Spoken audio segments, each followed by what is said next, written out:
It is not a stage name. Lucky me, lucky me. Someday I pray to God that I get married.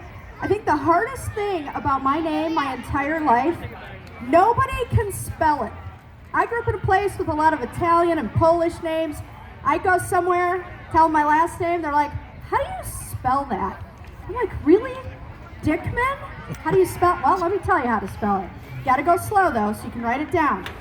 Penisman, Dickman. All right.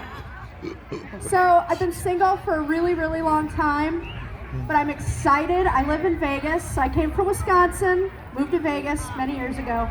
But what's cool about Vegas, there's a lot of men, right? And I've heard that O.J. Simpson still lives in Vegas. Like, yes, I have a chance. I know he likes blondes.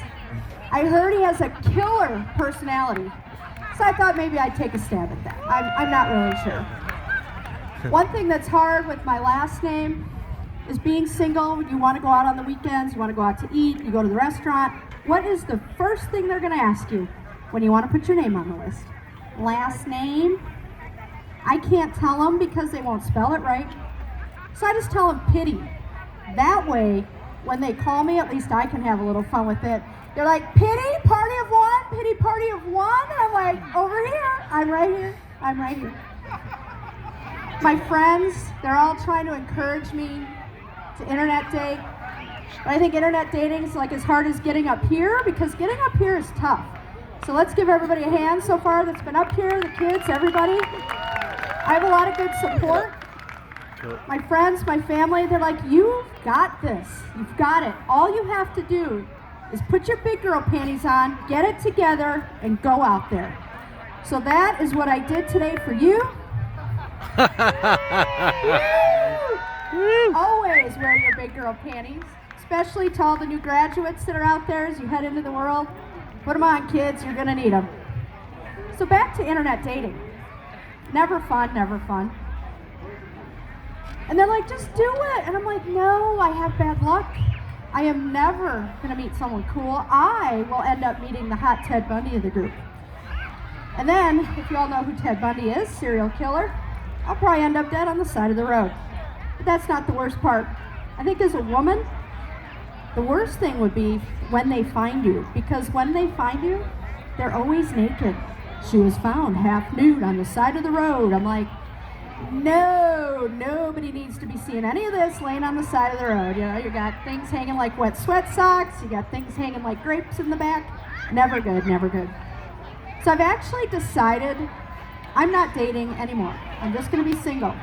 But what I am gonna do, and I know everybody here loves this, I'm gonna go to the dentist more often.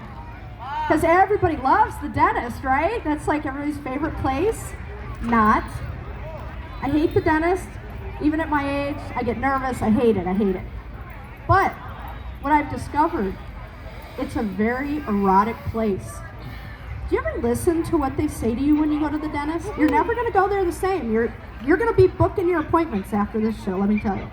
So as soon as you walk into the dentist, the first thing that they say to you, we'll be drilling you today. Like, cool, this is already better than dating. Then they take you into that private little room with that weird little bed-like thing, and they're like, have a seat. The doctor will be right in.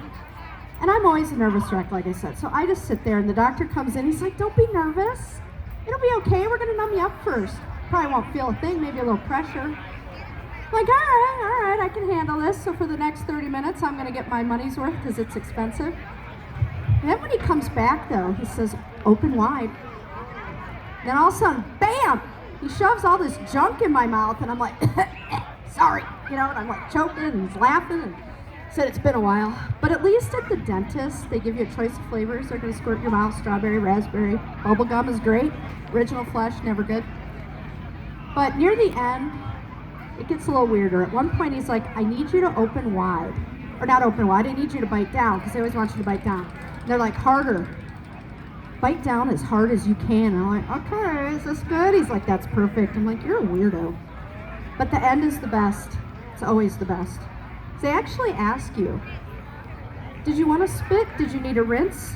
And they never, ever, ever make you smile. Or they never, ever, ever make you swallow. But speaking of swallowing, he's going to swallow his pride. Our next comedian to the stage is Mike Tran. Mike Tran has been lucky enough in this world. Y'all know who